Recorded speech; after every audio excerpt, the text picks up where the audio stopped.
নমস্কার শ্রোতা বন্ধুরা, আপনারা শুনছেন বৃষ্টি ও গল্প। আশা করি সবাই খুব ভালো আছেন এবং অনেক অনেক বই পড়ছেন। আজকের গল্প হুমায়ুন আহমেদের লেখা দারুচিনি দ্বীপ। আজ দ্বিতীয় পর্ব।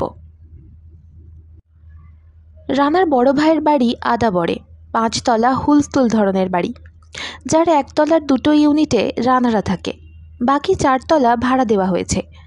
রানা মূলত এই বাড়ির একজন কেয়ারটেকার। পরপর 3বার ইন্টারমিডিয়েট ফেল করার পর রানার বড় ভাই সাদেক আলী রানাকে একদিন ডেকে পাঠালেন এবং খুব আন্তরিক ভঙ্গিতে বললেন, পড়াশোনা তোকে দিয়ে হবে না, তুই বরং ব্যবসাপাতি কর। রানা সঙ্গে সঙ্গে হ্যাঁ সূচক মাথা নাড়ে এবং খুব নিশ্চিন্ত বোধ করে। আজকাল পয়সা হচ্ছে কনস্ট্রাকশনে। ব্রিক ফিল্ড একটা ভালো মতো চালাতে পারলে লাল হয়ে যাবি, পারবি না? রানা আবার হ্যাঁ সূচক মাথা নাড়ে। আচ্ছা, তাহলে তাই করব। পড়াশোনা তোর লাইন নয় নাকি? আর একবার পরীক্ষা দিতে চাস? ভেবে বল, লাস্ট চান্স একটা নিবি? না, 3-এ যার হয় না 4-এও তার হবে না। আচ্ছা যা, ব্রিকফিল্ড একটা করে দেব ইনশাআল্লাহ। এইসব কথাবার্তা আজ থেকে 9 মাস আগের। রানা মোটামুটি নিশ্চিত যে ব্রিকফিল্ডের রমরমা দিন তার আসছে, শুধু সময়ের ব্যাপার। গত 9 মাসে বাড়ির কেয়ারটেকারের দায়িত্ব তার ঘাড়ে চেপেছে। সে এই কাজ বেশ মন দিয়ে করছে। 3 তলার ভাড়াটের ইলেকট্রিক ফিউজ জ্বলে গিয়ে ফ্ল্যাট অন্ধকার। রানাকে দেখা যাবে টর্চ লাইট জ্বালিয়ে ফিউজ ঠিক করছে। 2 তলার ভাড়াটের দেওয়ালে পেন্টিং বসবে। মিস্ত্রি ডেকে দেওয়ালে ফুটো করার কাজের পুরো দায়িত্বই তার। এইসব ছাড়াও সামাজিক কর্মকাণ্ডেও তার ডাক পড়ছে। 4 তলার ভাড়াটের ছেলে রাকিকা, 2টো খাসি আমিনবাজার থেকে কিনে আনা, মৌলানার ব্যবস্থা করা, আওলাদ হোসেন লেন থেকে কিসমত বাবুর্চিকে নিয়ে আসার জটিল সব কাজ সে আনন্দ এবং আগ্রহের সঙ্গে করে। রানার স্বভাব খুব মধুর, না হেসে কোনো কথা বলতে পারে না। যে যাই বলে তাই সে সমর্থন করে। কোনো ঝগড়াঝাটি শুরু হলে মধ্যস্থতার জন্য অসম্ভব ব্যস্ত হয়ে পড়ে। স্কুল এবং কলেজ জীবনে বন্ধুদের জন্য তার মমতার কোনো সীমা নেই। সে নিজে পড়াশোনা ছেড়ে দিয়েছে, কিন্তু অন্যদের পড়াশোনা ঠিকমতো হচ্ছে কি না তা নিয়ে তার চিন্তার শেষ নেই। অনার্স ফাইনাল পরীক্ষার সময় সে তার প্রতিটি বন্ধুর পরীক্ষা কেমন হয়েছে তার খোঁজ প্রতিদিন নিয়েছে। মোতালেবের 4th পেপার খুব খারাপ হয়েছে, পেপার ক্রাশ করতে পারে শুনে সে দুশ্চিন্তায় রাতে ভালো করে ঘুমোতে পারেনি। রিং রোডের মাঝামাঝি একটা চায়ের রেস্টুরেন্টে রানা বাকির খাতা খুলে রেখেছে। সেই বাকির খাতায় তার 4 বন্ধুর নাম লেখা। দোকানদারকে বলা আছে এই 4 জন এবং 4 জনের সঙ্গে কোনো বন্ধুবান্ধব থাকলে তারাও বাকি খেতে পারবে, যা ইচ্ছা তাই খেতে পারবে। রানার বন্ধুরা এই চায়ের দোকানেই রানার সঙ্গে আড্ডা দেয়। সপ্তাহে অন্তত একদিন বিকাল 3টা থেকে রাত 10টা পর্যন্ত আড্ডা চলে। রাত বেশি হয়ে গেলে দোকানেই পাটির উপর ঘুমিয়ে পড়ার ব্যবস্থা আছে। বালিশ এবং এক্সট্রা মশারি রানা বাড়ি থেকে নিয়ে আসে, তবে বন্ধুদের কখনো বাড়িতে নিয়ে যেতে পারে না। রানার বড় ভাই পছন্দ করেন না। আজ চায়ের দোকানের সঞ্জু, তারেক এবং মোতালেব বিকেল 5টা থেকে বসে আছে। রানার খোঁজ নেই।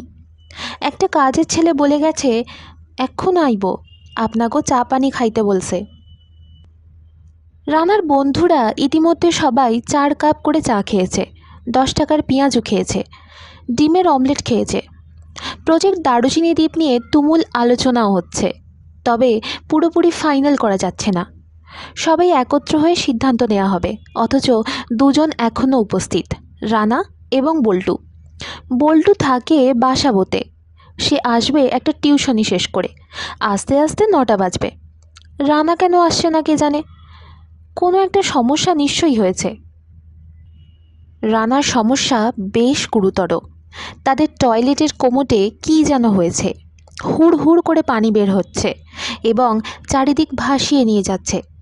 প্লাম্বার একজনকে আনা হয়েছে, সে খানিকক্ষণ পরপর বিরস মুখে বলছে, কিছুই তো বুঝি নাই, পানে আহে কোন হান্তুন।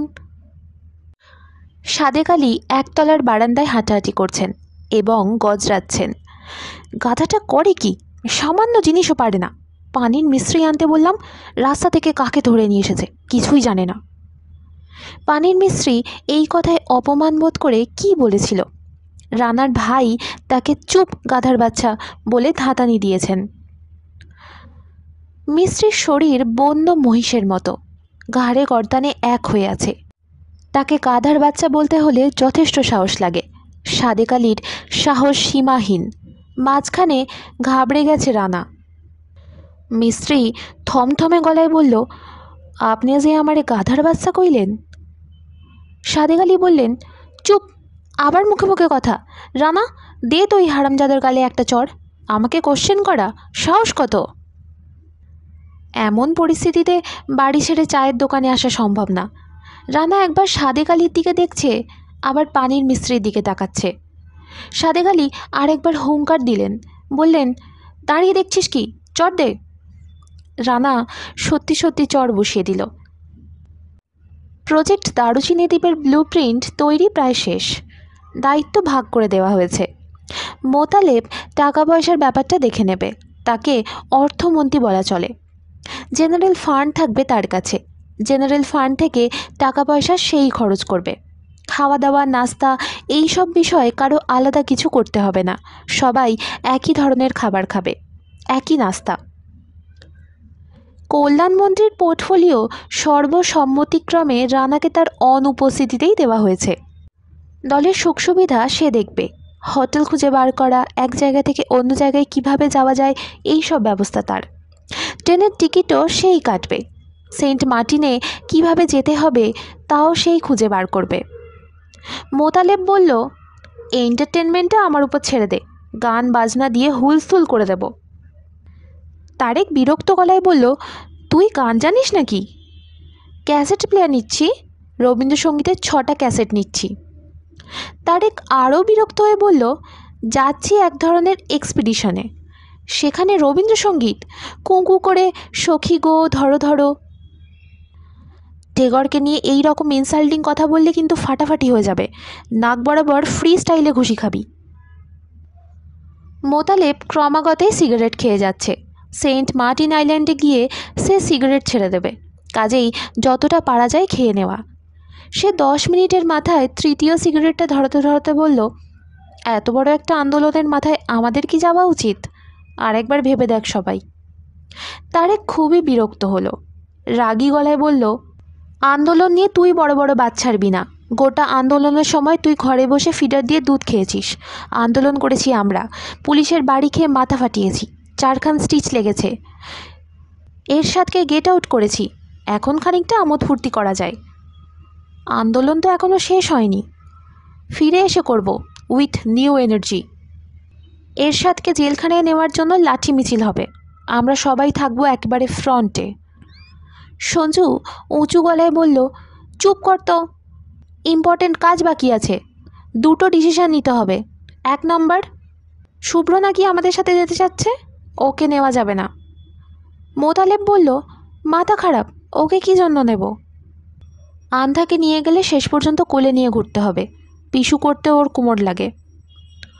সঞ্জু বলল, গোড়াতেই ওকে না করার দরকার ছিল, তখন তো কেউ কিছু বললি না। তখন ভেবেছিলাম নিজে থেকে পিছিয়ে পড়বে। এইসব পুতু পুতু জাপানি দল শুরুতে খুব উৎসাহ দেখায়, শেষ পর্যন্ত যায় না। মোতালেব বলল, ওরটা আমার উপর ছেড়ে দে, আমি সামলাবো।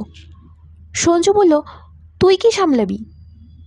আমাদের আলটিমেট পরিকল্পনার কথা বললেই সে চোখ বড় বড় করে বলবে, আমি যাব না।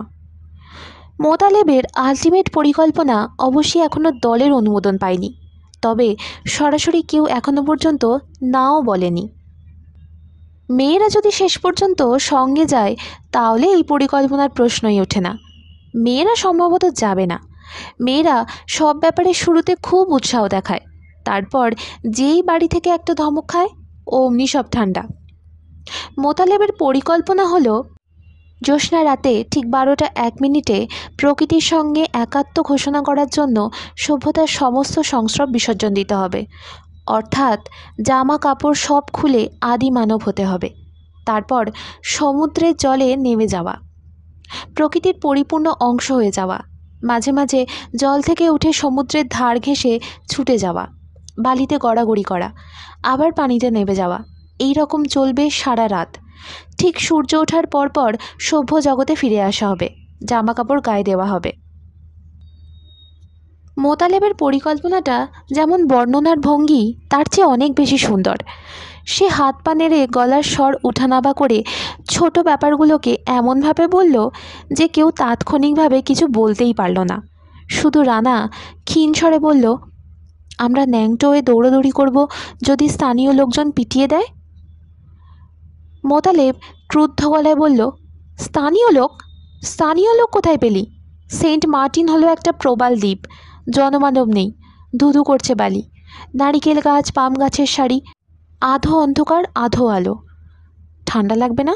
শীতের সময় ঠান্ডা তো লাগবেই, আদি মানবের ঠান্ডা লাগেনি? তাছাড়া সোয়েটার গায়ে দিয়ে পানিতে নামলে কি ঠান্ডা কম লাগবে? যাই হোক, আমি আমার পরিকল্পনার কথা বললাম, তোরা যদি রাজি নাও হোস আমি একাই এগিয়ে যাব। যাকে বলে একলা চলো, একলা চলো রে। রানা এবং বল্টু দুজন প্রায় একসঙ্গেই চায়ের দোকানে ঢুকলো। রানার ভাবভঙ্গি বলে দিচ্ছে সে ভয়াবহ দুর্যোগ অতিক্রম করে এসেছে, এখনও নিজেকে পুরোপুরি সামলে উঠতে পারেনি। বল্টুকে কেমন যেন বিপর্যস্ত লাগছে। বল্টু ছোটোখাটো মানুষ, কোনো সমস্যা হলেই সে আরও ছোট হয়ে যায় বলে মনে হয়। সে সঞ্জুর পাশে বসতে বসতে বলল, অবস্থা কেরোসিন। অনুষ্কা আমার বাসায় এসেছিল, বলেছে সব মিলিয়ে মোট 5 জন মেয়ে আমাদের সাথে যাচ্ছে। মোতালেব বলল, মাথা খারাপ নাকি? মেয়েদের আমরা সাথে নিচ্ছি না, নট আ সিঙ্গল ওয়ান। বল্টু চিবিয়ে চিবিয়ে বলল, এই কথা এখন বলে লাভ কি? তোরা আগে কোথায় ছিলি?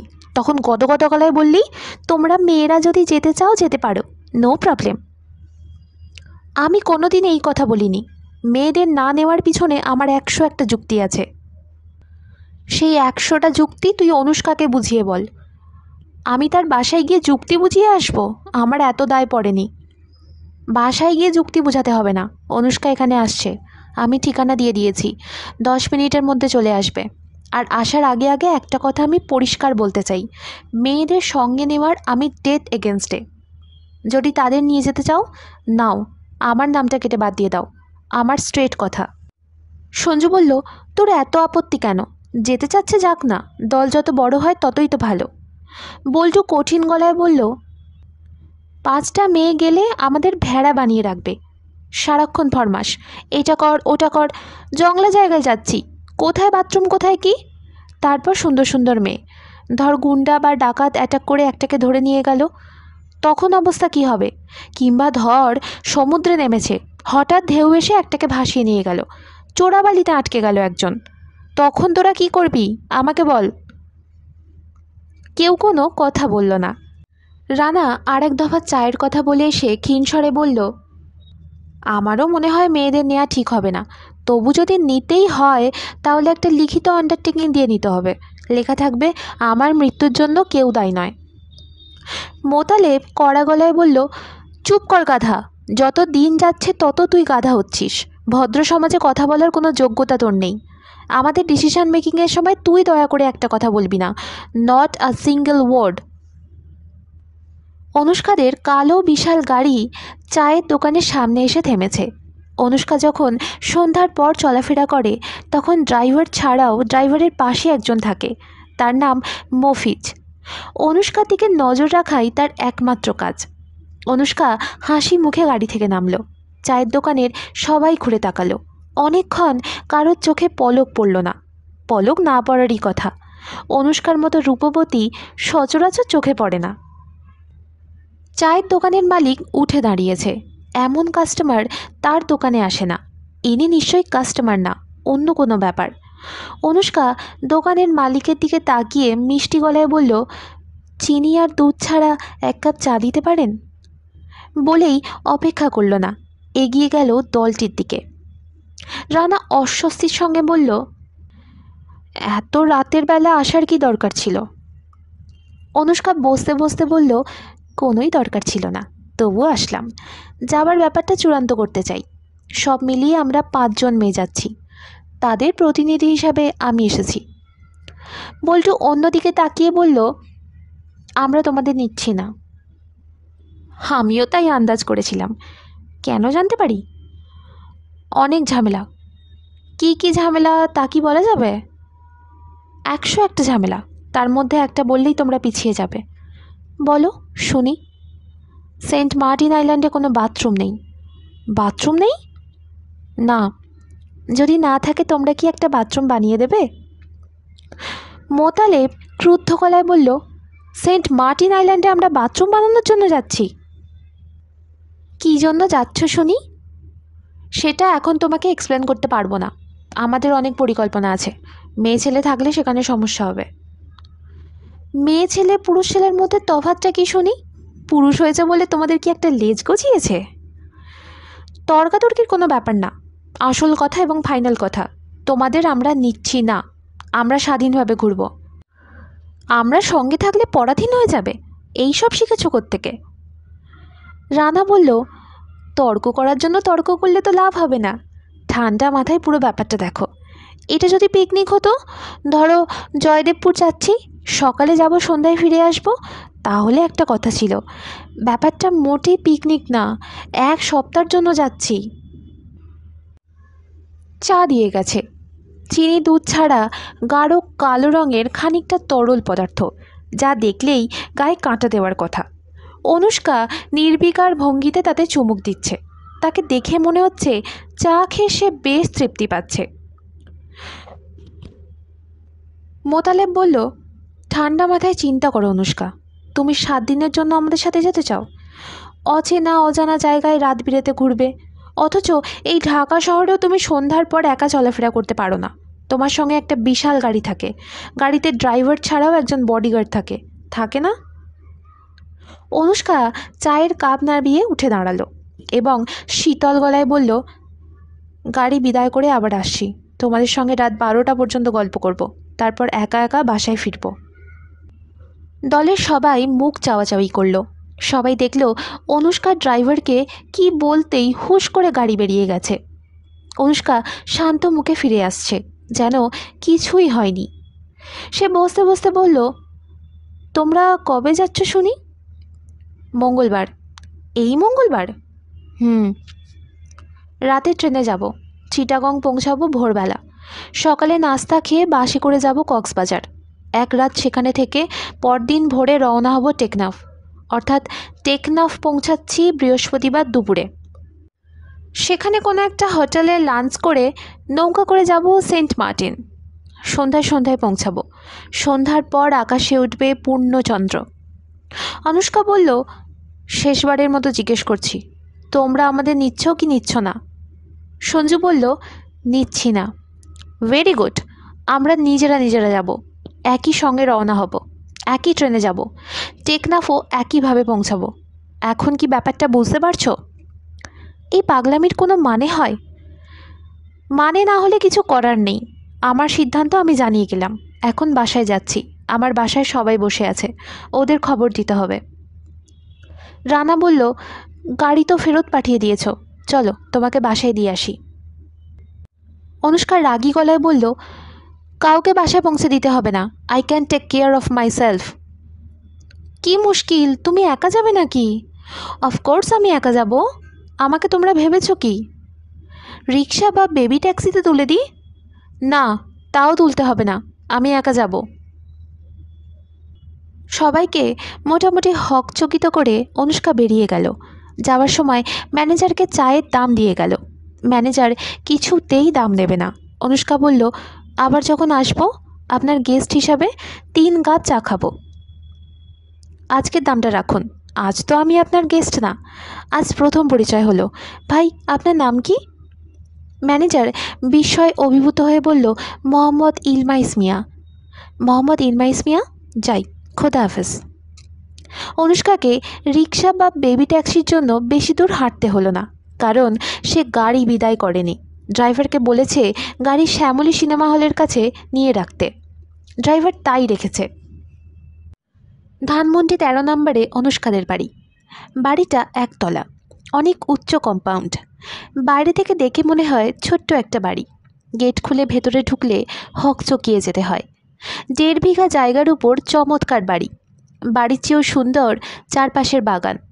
দুজন মালি এই বাগানের পিছনে সারাক্ষণ কাজ করে।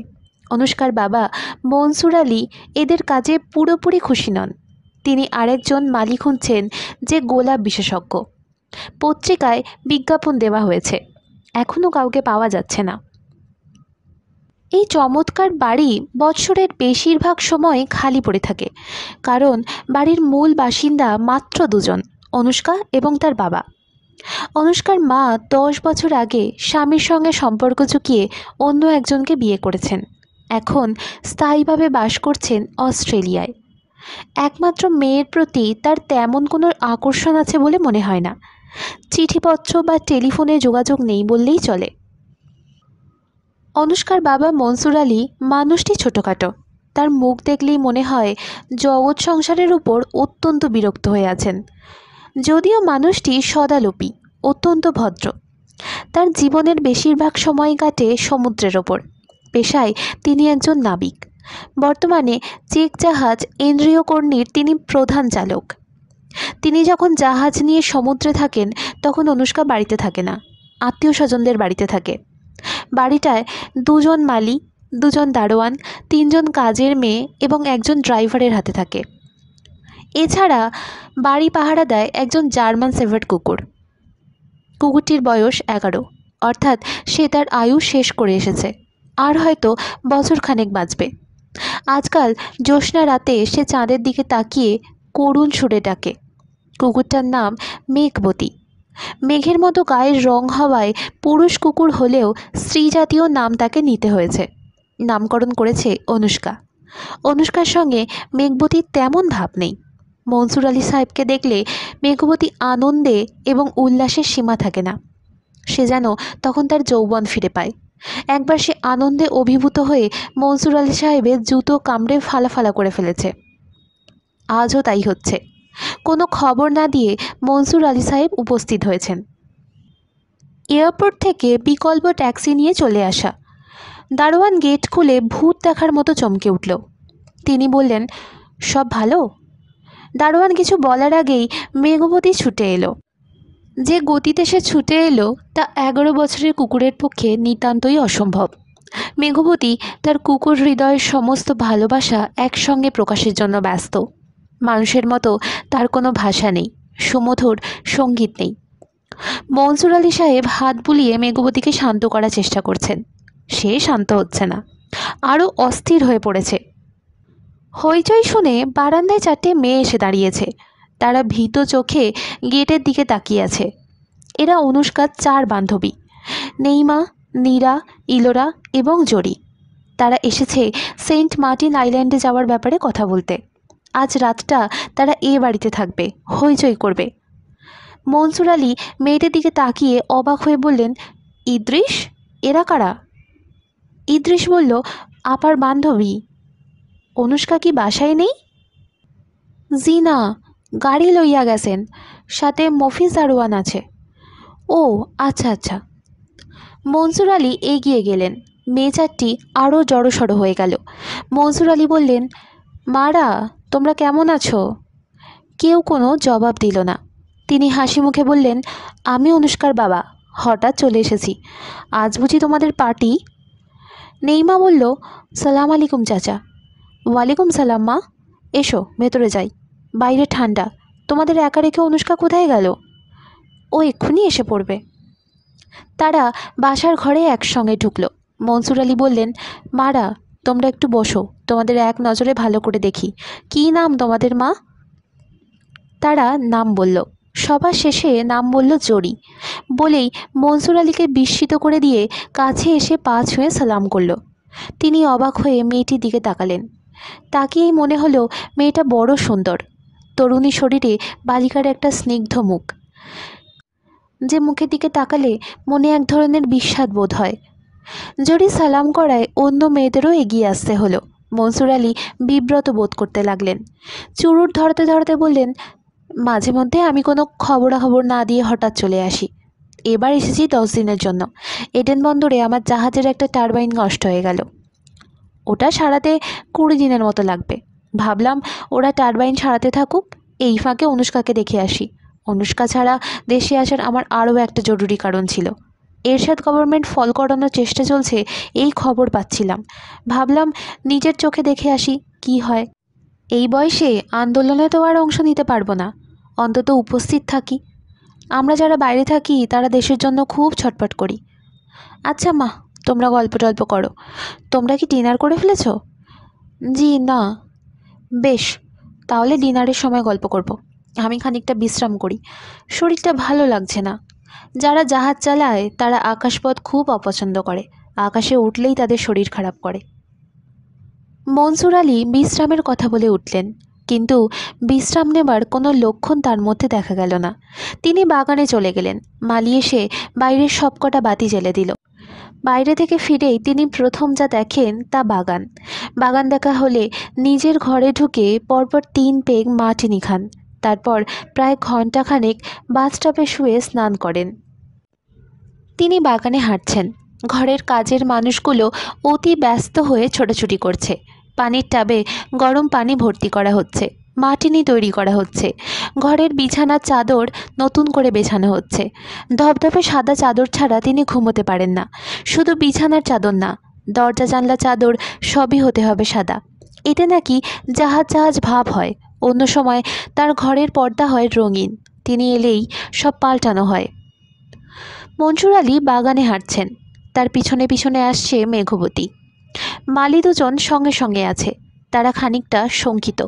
মনসুর আলী কখনো কারোর সঙ্গে উচ্চ গলায় কথা বলেন না, তবু সবাই তার ভয়ে তথস্থ হয়ে থাকে। তিনি বাগান থেকেই লক্ষ্য করলেন অনুষ্কার গাড়ি ঢুকছে।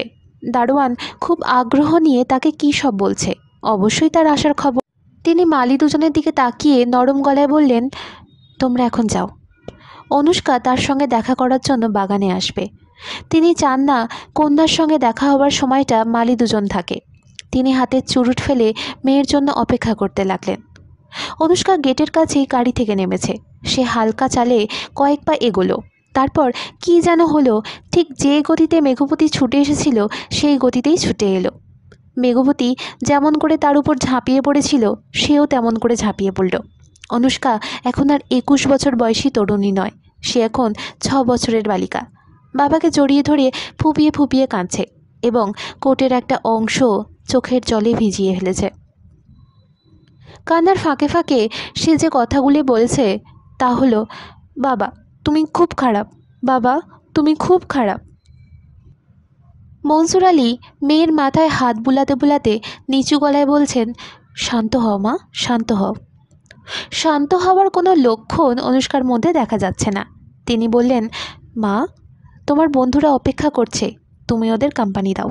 আমার খাবারের ব্যবস্থা কি হয়েছে একটু দেখো। শুটকি মাছ খেতে ইচ্ছা করছে, ঘরে কি শুটকি মাছ আছে? অনুষ্কা চোখের জল মুছে হাসি মুখে বলল, অবশ্যই আছে, আমি সব সময় রাখি। তুমি হুট করে একদিন চলে আসো, এসে বিশ্রী জিনিসটা খেতে চাও। মনটা শান্ত হয়েছে মা? হয়েছে। যাও বন্ধুদের কাছে যাও, তোমরা ডিনার করে নিও, আমার খেতে অনেক দেরি হবে। মনসুর আলী আরেকটা চুরুট ধরালেন। অনুষ্কা বলল, তুমি না গতবার আমার কাছে প্রতিজ্ঞা করে গেলে সিগারেট ছেড়ে দেবে? সিগারেট তো মা ছেড়েই দিয়েছি, সিগারেট ছেড়ে আমি এখন চুরুট ধরেছি। ভালো করেছো। কদিন থাকবে? 10 দিন। আমি কিন্তু মঙ্গলবার এক জায়গায় বেড়াতে যাচ্ছি। না, তুমি যাচ্ছ না, আমরা কিছু বন্ধু মিলে সেন্ট মার্টিন আইল্যান্ড যাচ্ছি। জ্যোৎস্না রাতে প্রবাল দ্বীপ ঘুরব। বাহ, ভালো তো। তোমার যেসব বন্ধুদের দেখলাম ওরা সবাই যাচ্ছে? জড়ি ছাড়া সবাই যাচ্ছে। ও যাচ্ছে না কেন? ওকে ওর বাবা মা যেতে দেবে না, ওদের ফ্যামিলি খুব কনজারভেটিভ। কীরকম যে কনজারভেটিভ চিন্তাই করতে পারবে না। তাছাড়া কয়েকদিন আগে তার এঙ্গেজমেন্ট হয়েছে। তার স্বামীর দিকের লোকজন যখন জানবে যে সে একদল ছেলেমেয়ের সঙ্গে সেন্ট মার্টিন গেছে, অমনি বিয়ে নট হয়ে যাবে। আমরা অবশ্যই খুব চাপাচাপি করছি, এরকম অবস্থায় চাপাচাপি না করাই তো ভালো মা। অনুষ্কা রাগী গলায় বলল, না করা ভালো কেন? সোসাইটি চেঞ্জ করতে হবে না? মেয়ে হয়েছি বলে কি আমরা ছোট হয়ে গেছি? আমরা কি চীনামাটির পুতুল যে আমাদের সাজিয়ে গুজিয়ে শোকেসে তালাবন্ধ করে রাখতে হবে? আমরা নিজের ইচ্ছায় কোনো কিছু করতে পারবো না, কোথাও যেতে পারবো না, সব সময় একটা আতঙ্ক নিয়ে থাকবো? তুমি তো মা বিরাট বক্তৃতা দিয়ে ফেলছো। মাঝে মাঝে রাগে আমার গা জ্বলে যায় বাবা, সত্যি রাগে গা জ্বলে যায়। মনসুর আলী হাসলেন। অনুষ্কা থমথমে গলায় বলল, সব পুরুষের ওপর আমার প্রচণ্ড রাগ বাবা, তোমার উপরও রাগ। তুমি পুরুষ না হয়ে মেয়ে হলে খুব ভালো হতো। বাবা, আমি ভেতরে যাচ্ছি, দেখি জরিকে রাজি করানো যায় কিনা। জরিকে কিছুতেই কায়দা করা গেল না। যে যাই বলে সে হেসে বলে, পাগল, আমি একদল ছেলেমেয়ের সঙ্গে এত দূরে গেলে বঁটি দিয়ে কুপিয়ে আমাকে চাক চাক করবে। নীরা বলল, করুক না, আগেই ভয়ে অস্থির হয়ে যাচ্ছিস কেন? আমার ফ্যামিলি কি কম কনজারভেটিভ? কলেজে যখন পড়তাম মা এসে কলেজে দিয়ে যেতেন, কলেজ থেকে নিয়ে যেতেন। একদিন আগে আগে কলেজ ছুটি হয়ে গেল, রিকশায় করে বাসায় ফিরছি, গিয়ে দেখি মার কি রাগ, চিৎকার করছে, তোর এত সাহস, তোর এত সাহস। জরি বলল, খালা এখন তোকে যেতে দিচ্ছেন? অফকোর্স দিচ্ছেন। আমি বলেছি ইউনিভার্সিটি থেকে যাচ্ছি, দুজন স্যার আমাদের সাথে যাচ্ছেন, একজন পুরুষ স্যার, একজন মহিলা স্যার। মিথ্যে কথা বলে যাচ্ছিস? যদি জানতে পারেন? জানতে পারলে জানবে, আই ডোন্ট কেয়ার। আমি কাউকেই কেয়ার করি না, আমি হচ্ছি সুনীলের প্রেমিকা। ক্লাসে নীরার নাম হচ্ছে সুনীলের প্রেমিকা। নীরা নামের মেয়েকে নিয়ে সুনীল গঙ্গোপাধ্যায়ের প্রচুর কবিতা ও গল্প আছে। নামকরণের এই হচ্ছে উৎস। নীরা যখন নতুন মেয়ের সঙ্গে পরিচয় করে তখন ফিসফিস করে বলে, ভাই, আমার নাম নীরা, আমি হচ্ছি সুনীলের প্রেমিকা, আমাকে চিনেছ তো? নতুন মেয়েটি সাধারণত হকচকিয়ে বলে, চিনতে পারছি না তো।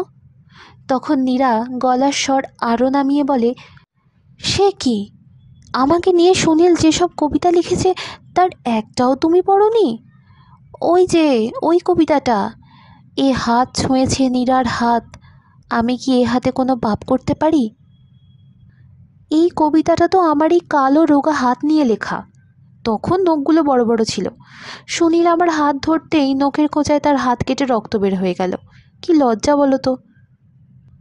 অনুষ্কা বলল, আয় খেতে খেতে গল্প করি, টেবিলে খাবার দেওয়া হয়েছে, বাবা এখন খাবেন না, কাজেই খেতে খেতে ফ্রিলি কথা বলতে পারবি। নেইমা বলল, অশ্লীল রসিকতা করা যাবে?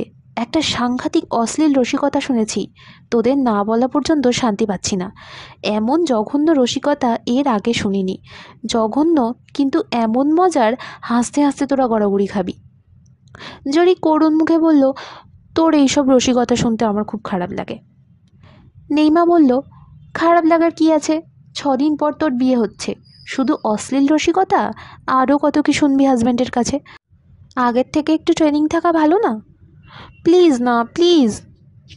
ইলোরা বলল, তুই কানে তুলো দিয়ে রাখ চড়ি, আমি শুনবো, আমার শুনতে ইচ্ছা করছে। নেইমা বলল, গল্পটা হচ্ছে হরিদ্বারের এক সাধুকে নিয়ে। সাধু চিরকুমার এবং দিগম্বর সাধু রাস্তায় রাস্তায় উদম ঘুরে বেড়ায়। এই পর্যন্ত বলতেই ইলোরা মুখে আঁচল দিয়ে হাসতে লাগলো। সেই হাসি ছড়িয়ে পড়ল সবার মুখে। গল্পটা সত্যি মজার। জড়িয়েও হেসে ফেলল। সচরাচর এই জাতীয় গল্পে সে হাসে না। নেইমা বলল, খেতে খেতে আরও দুটো গল্প শোনাবো, সেই দুটো আরও মারাত্মক। অনুষ্কা, খাবার টেবিলে বয় বাবুর্চি কেউ আসবে না তো? এইসব গল্প ক্লোজ সার্কেলের বাইরে কেউ শুনলে প্রেস্টিজ পাঞ্চার হয়ে যাবে। জরি খেতে বসল না। সে বেশ জোরের সঙ্গেই বলল, তোমরা খাও, আমি চাচার সঙ্গে খাবো। উনি একা খাবেন? অনুষ্কা বলল, বাবা একা একা খেতেই পছন্দ করে, তুই খা তো আমাদের সঙ্গে, বাবা খেতে অনেক দেরি আছে। দেরি হলেও কোনো অসুবিধা নেই, আমার মোটেও খিদে পায়নি। ইলোরা বলল, তুই এত ঢং করছিস কেন? ওনার মেয়ে ওনার সঙ্গে বসছে না, আর তুই কি না? মার চেয়ে মাসির দরদ বেশি, ঢং করিস না তো। ঢং করছি না, আমার এখন খেতে ইচ্ছা করছে না।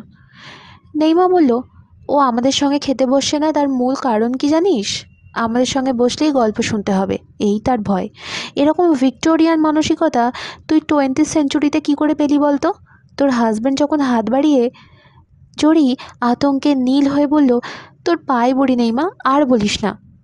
সত্যি সত্যি পায়ে ধর, নয়তো সেন্টেন্স কমপ্লিট করব। জরি উঠে এসে নেইমার 2 হাত ধরল। করুণ গলায় বলল, লজ্জা দিস না প্লিজ। নেইমা বলল, আচ্ছা যা, মাফ করে দিলাম। নীরা বলল, অনুষ্কা, আমার ডান দিকের একটা খালি চেয়ার রাখতে হবে, আমি সবসময় তাই করি। সুনীল সেই চেয়ারে বসে, ওর একটা হাত থাকে আমার কোলে। নেইমা বলল, সেই হাত সক্রিয় না নিষ্ক্রিয়? সবাই খিলখিল করে হেসে উঠল। মনসুর আলী খেতে বসে খুব অবাক হলেন। জরি মেয়েটি তার সামনে প্লেট নিয়ে বসে আছে। তিনি বললেন, মা, তুমি খাওনি? জি না চাচা, আমি আপনার সঙ্গে খাবো। আমার সঙ্গে খাবে? জরি নিচু গলায় বলল, কেউ একা একা খাচ্ছে এটা দেখলে আমার খুব খারাপ লাগে চাচা। আমি কিন্তু মা সবসময় একাই খাই, জাহাজে জাহাজে থাকি তো কেবিনে খাবার দিয়ে যায়। সমুদ্র কি আপনার খুব ভালো লাগে চাচা? যখন সমুদ্রে থাকি তখন ভালো লাগে না, কিন্তু সমুদ্র ছেড়ে ডাঙায় আসলেই খুব অস্থির লাগে। সমুদ্রের এক ধরনের নিজস্ব ভাষা আছে, সেই ভাষায় সে ডাকে। সেই ভাষা বোঝার জন্য একদিন দুদিন সমুদ্রে থাকলে হয় না, বৎসরের পর বৎসর থাকতে হয়। জরি হালকা গলায় বলল, চাচা, আমি কখনো সমুদ্র দেখিনি, খুব দেখতে ইচ্ছা করে। ইচ্ছা করাই তো স্বাভাবিক। আমি মাঝে মধ্যে ঘুমের ঘরে স্বপ্নে সমুদ্র দেখি। ওদের সঙ্গে গেলে দেখতে পারতে, স্বপ্নের সমুদ্রের চেয়ে বাস্তবের সমুদ্র অনেক বেশি সুন্দর। স্বপ্ন এবং কল্পনা এই একটা জিনিসকে কখনো অতিক্রম করতে পারবে না। মা, তুমি ওদের সঙ্গে যাও। আমার পক্ষে সম্ভব হবে না চাচা, বাবা মা কিছুতেই রাজি হবে না। ও আচ্ছা আচ্ছা, বাবা মার মত না থাকলে যাওয়া উচিত না। সবচেয়ে ভালো হয় স্বামীকে সঙ্গে নিয়ে প্রথম সমুদ্র দেখো। জরি কিছু বলল না। তিনি বললেন, অনুষ্কা বলছিল তোমার নাকি এঙ্গেজমেন্ট হয়ে গেছে। জরি অস্পষ্ট স্বরে বলল, জি। তাহলে বিয়ের পর ওই ছেলেকে সঙ্গে নিয়ে যাও, তোমাদের খুব ভালো লাগবে। আমি বরং এক কাজ করব, ওয়াটার ডেভেলপমেন্ট বোর্ডের চেয়ারম্যানের কাছে একটা চিঠি লিখে দেবো। সে আমার ছেলেবেলার বন্ধু। ওই চিঠি তার কাছে নিয়ে গেলেই তোমাদের দুজনের জন্য সমুদ্রগামী জাহাজে ঘুরবার ব্যবস্থা করে দেবে। আমি দেশ ছেড়ে যাওয়ার আগে অনুষ্কার কাছে চিঠি দিয়ে যাব। থ্যাংক ইউ চাচা। My dear child, you are most welcome. মা শোনো, ডিনারের সঙ্গে আমি একটু রেড ওয়াইন খাই, 20 বছরের অভ্যাস। তুমি সামনে বসে আছো বলে অস্বস্তি বোধ করছি। অস্বস্তি বোধ করার কিছু নেই চাচা, আপনি খান।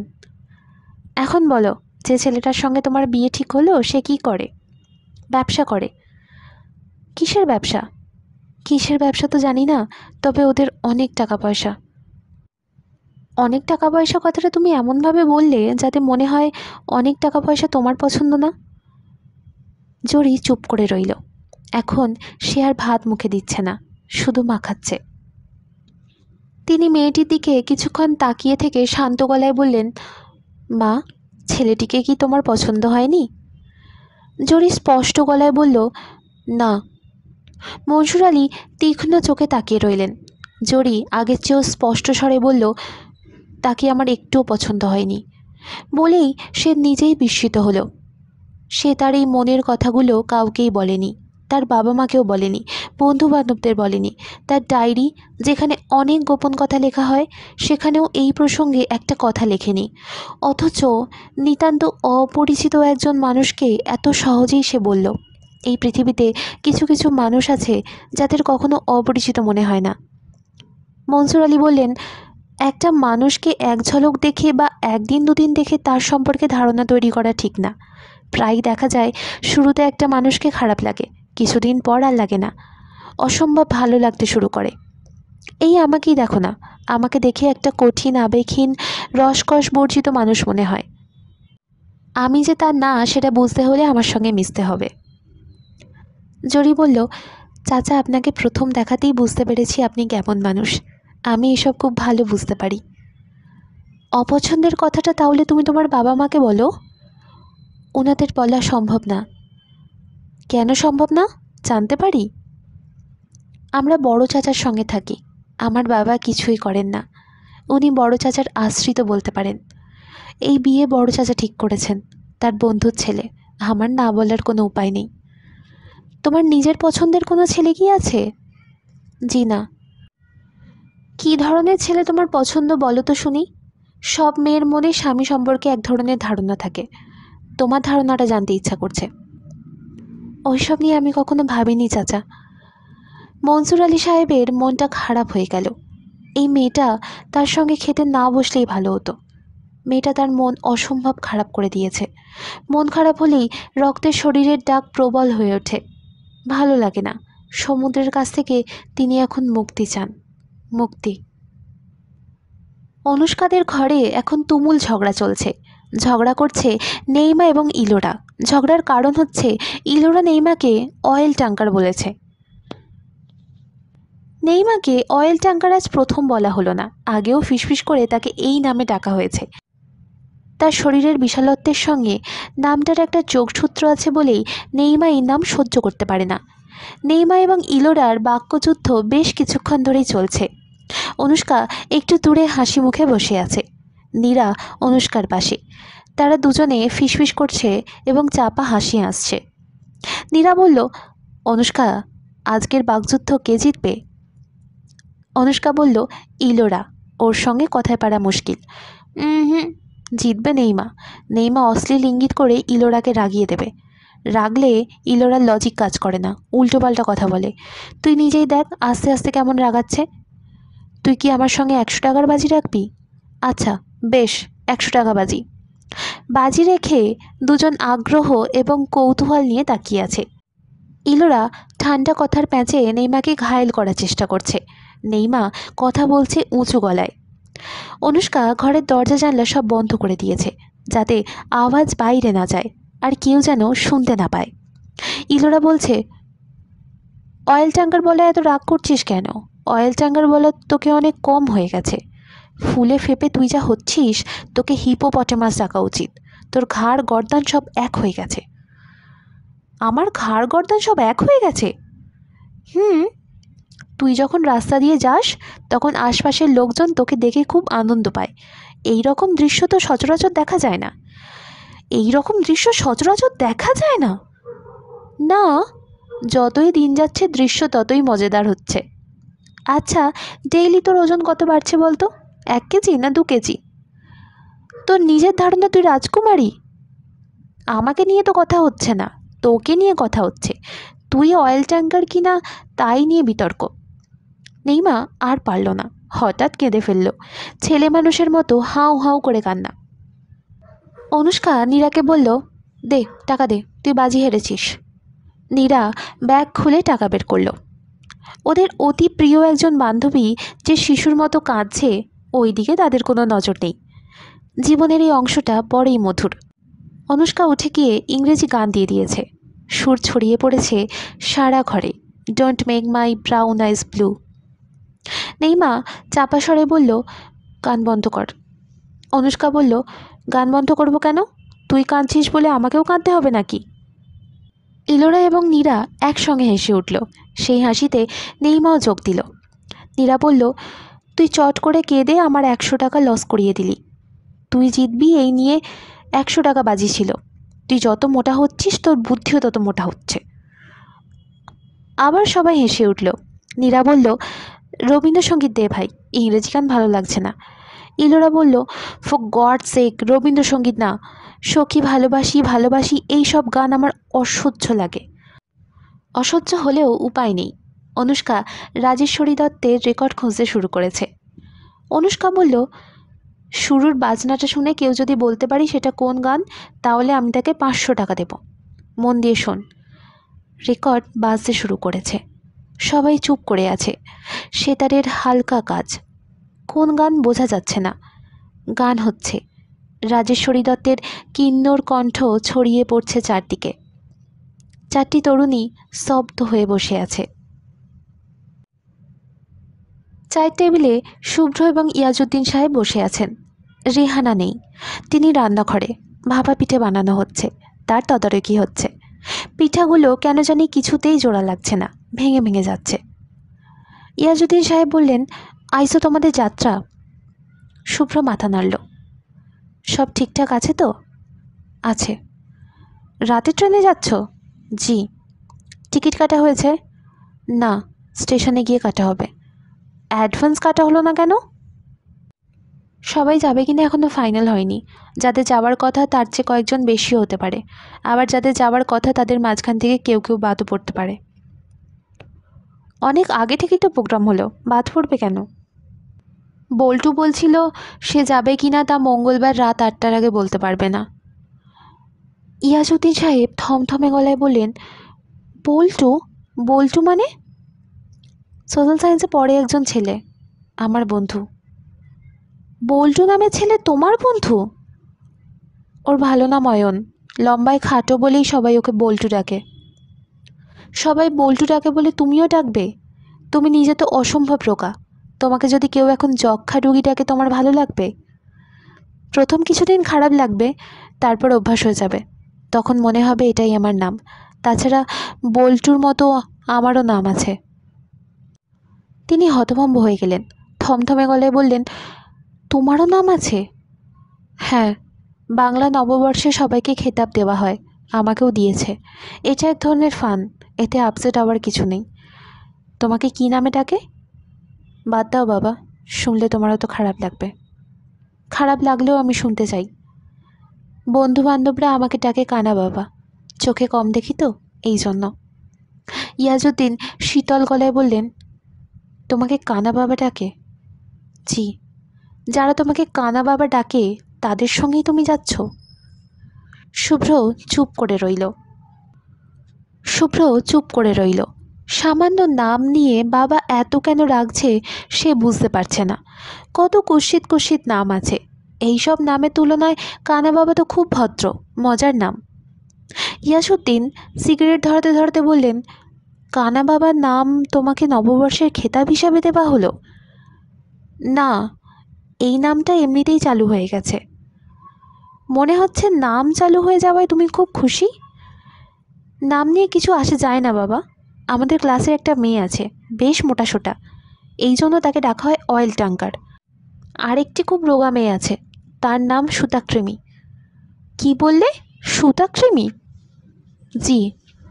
এই নামে তাকে ডাকা হয়? হ্যাঁ, হয়। সেও কি সুতাকৃমি ডাকায় তোমার মতোই খুশি?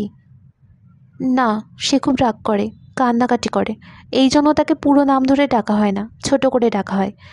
কী ডাকা হয় জানতে পারি? তাকে আমরা ডাকি শুক্রি। আমরা ডাকি মানে? তুমি নিজেও ডাকো? না, আমি কখনো ডাকি না। ওর আসল নামটা খুব সুন্দর, আমি ওই নামেই ডাকি। ওর আসল নামটা কি? নীলাঞ্জনা। ইয়াসউদ্দিন সিগারেট হাতে বসে রইলেন। যে মেয়ের নাম নীলাঞ্জনা তাকে ক্লাসের ছেলেরা ডাকছে সুতাকৃমি, কোনো মানে হয়? শুভ্র? জি। নামকরণের বিষয়ে আমি আর কিছু বলতে চাচ্ছি না, শুনতেও চাচ্ছি না। তোমাকে কিছু উপদেশ দেওয়ার জন্য বসে আছি। উপদেশগুলো দেওয়ার আগে একটা জিনিস জানতে চাই, যেসব বন্ধু বান্ধবদের সঙ্গে তুমি যাচ্ছ তারা কি তোমাকে খুব আগ্রহ করে নিচ্ছে? না, খুব আগ্রহ করে নিচ্ছে না, বরং ওরা চাচ্ছে আমি যেন না যাই। এরকম চাচ্ছে কেন? ওদের ধারণা আমি চোখে দেখতেই পাই না, আমাকে নিয়ে ওরা বিপদে পড়বে। মোতালেব বলে আমার এক বন্ধু আছে, সে বলেছে, শুভ্র তুই না গেলেই ভালো হয়, তুই যদি যাস তাহলে তোকে কোলে নিয়ে আমাদের ঘুরতে হবে। মোতালেব কি তোমার খুব ঘনিষ্ঠ বন্ধু? হ্যাঁ, আমি তাই মনে করি, ওরা অবশ্য তা মনে করে না। মোতালেব তোমাকে তুই তুই করে বলে? হ্যাঁ। তুমিও কি তাই বলো? না, আমি তুই করে বলতে পারি না। আমার প্রথম উপদেশ হচ্ছে, ওদের সঙ্গে মিশতে হলে ওদের মতো হয়ে মিশতে হবে। তুমিও তুই বলবে। দ্বিতীয় উপদেশ কি? দ্বিতীয় উপদেশ হচ্ছে দলের উপর কর্তৃত্ব স্থাপন করা। সবাই তা পারে না, কেউ কেউ পারে, তারা হচ্ছে ন্যাচারাল লিডার। তুমি তা নও। তোমার তেমন বুদ্ধি নেই, অন্যদের মানসিকতা বোঝার ক্ষমতা নেই, কিন্তু এসব ছাড়াও লিডারশিপ নেওয়া যায়। কিভাবে? টাকা দিয়ে। আমি কিছুই বুঝতে পারছি না। আমি কি ওদের সবাইকে টাকা দিয়ে বলবো, এই নাও টাকা, এখন থেকে আমি তোমাদের লিডার, আমি যা বলবো তাই শুনতে হবে? ব্যাপারটা মোটামুটি তাই, তবে করতে হয় আরও সূক্ষ্মভাবে। যেমন ধরো, তোমরা সবাই যখন স্টেশনে উপস্থিত হলে, টিকিট কাটা নিয়ে কথা হচ্ছে, থার্ড ক্লাসে যাওয়া হবে না সেকেন্ড ক্লাসে যাওয়া হবে এই নিয়ে আলোচনা হচ্ছে, তখন তুমি বলবে, তোরা যদি কিছু মনে না করিস আমি একটা প্রথম শ্রেণীর পুরো কামরা রিজার্ভ করে রেখেছি, টিকিট কাটতে হবে না, আয় আমার সঙ্গে। সবাই আনন্দে হৈ হৈ করে উঠব। খুব সূক্ষ্ম একটা প্রভাব তুমি ওদের ওপর ফেলবে। শুভ্র অবাক হয়ে বাবার দিকে তাকিয়ে রইল। রেহানা পিঠা নিয়ে এসেছেন, তাকে খানিকটা লজ্জিত মনে হচ্ছে। অনেক চেষ্টা করেও পিঠাগুলো জোড়া লাগানো সম্ভব হয়নি। ইয়াসউদ্দিন বললেন, এই বস্তুগুলো কি? ভাপা পিঠা। দয়া করে এগুলো আমার সামনে থেকে নিয়ে যাও। রেহানা পিঠার থালা উঠিয়ে চলে গেলেন। ইয়াসুদ্দিন বললেন, ট্রেনের খাবার দাবারে তুমি কিন্তু একটা পয়সাও খরচ করবে না। সামান্য এক কাপ চাও যদি খাও, চেষ্টা করবে যেন অন্য কেউ দাম দিয়ে দেয়। আমি পুরো একটা প্রথম শ্রেণীর কামরা রিজার্ভ করতে পারি, একটা সামান্য চায়ের পয়সা দিতে পারি না? না, পারো না। যেই মুহূর্তে তুমি সব খরচ দিতে শুরু করবে, সেই মুহূর্তে তোমার বন্ধুদের কাছে তুমি দুগ্ধবতী বোকা গাভী হিসাবে পরিণত হবে, যাকে সবসময় দহন করা যায়। এতে দলের উপর কোনো প্রভাব তো পড়বেই না, বরং তুমি সবার কাছে হাসির খোরাক হবে। সবাই তোমাকে নিয়ে হাসবে। শুভ্র এক দৃষ্টিতে বাবার দিকে তাকিয়ে আছে। সে এক ধরনের বিস্ময় অনুভব করছে। ইয়াসউদ্দিন সাহেব বললেন, চিটাগং থেকে কক্সবাজার তুমি ওদের ব্যবস্থা মতোই যাবে, কিন্তু কক্সবাজার থেকে টেকনাফ যাওয়ার পথে আবার মাইক্রোবাসের ব্যবস্থা করবে, ঝকঝকে মাইক্রোবাস। কি করে করব? তোমাকে কিছুই করতে হবে না, ব্যবস্থা করা থাকবে। এতে যা হবে তা হচ্ছে, সবাই জানবে যে তুমি ইচ্ছা করলেই চমৎকার ব্যবস্থা করতে পারো, কিন্তু সেই ইচ্ছা তোমার সব সময় হয় না। তোমার উপর এক ধরনের ভরসা তারা করতে শুরু করবে, তার প্রত্যক্ষ প্রভাব সবার উপর পড়তে শুরু করবে। টেকনাফ থেকে সেন্ট মার্টিন আইল্যান্ডে যাওয়ার জন্য ইঞ্জিন চালিত নৌকা পাওয়া যায়, ওই সব নৌকা করেই তুমি যাবে। তবে নৌকা যদি ছোট হয় এবং সমুদ্রে যদি ঢেউ বেশি থাকে, তাহলে টেকনাফের বিয়ার ক্যাম্পে যাবে। ওদের একটা ট্রলার আছে, যে ট্রলারের সাহায্যে ওরা সেন্ট মার্টিন আইল্যান্ডের বিয়ার আউটপোস্টের সঙ্গে যোগাযোগ রাখে। ওদের খবর দেওয়া আছে, তুমি চাওয়া মাত্র ওরা তোমাকে সাহায্য করবে। শুভ্র বলল, বাবা, আমি এসব কিছুই করতে চাই না। চাও না? জি না। ভালো কথা, না চাইলে করতে হবে না। তবে রাতে ট্রেনের কামরা রিজার্ভ থাকবে এবং কক্সবাজারের হোটেল সাইমনের সামনে মাইক্রোবাস থাকবে। তুমি যদি মত বদলাও তাহলে এই সুবিধা নিতে পারো। আমি মত বদলাবো না, আমি যেমন আছি তেমন থাকতে চাই বাবা। আমি কারোর ওপর কোনো প্রভাব ফেলতে চাই না। তোমার স্বাধীন ইচ্ছায় আমি হস্তক্ষেপ করব না, তবে ব্যবস্থা সবই থাকবে। টেলিফোন রিং হচ্ছে। ইয়াসউদ্দিন সাহেব উঠে গেলেন টেলিফোন ধরতে। হ্যালো বলতেই ও পাশ থেকে শোনা গেল, কে? কানা বাবা, তোর কাছে এক্সট্রা হ্যান্ডব্যাগ আছে? তাহলে আমাকে একটা দিতে পারবি? ইয়াসউদ্দিন সাহেব শীতল গলায় বললেন, তুমি ধরে থাকো, আমি কানা বাবাকে দিচ্ছি। টেলিফোন করেছিল বল্টু। সে খট করে টেলিফোন নামিয়ে রাখলো।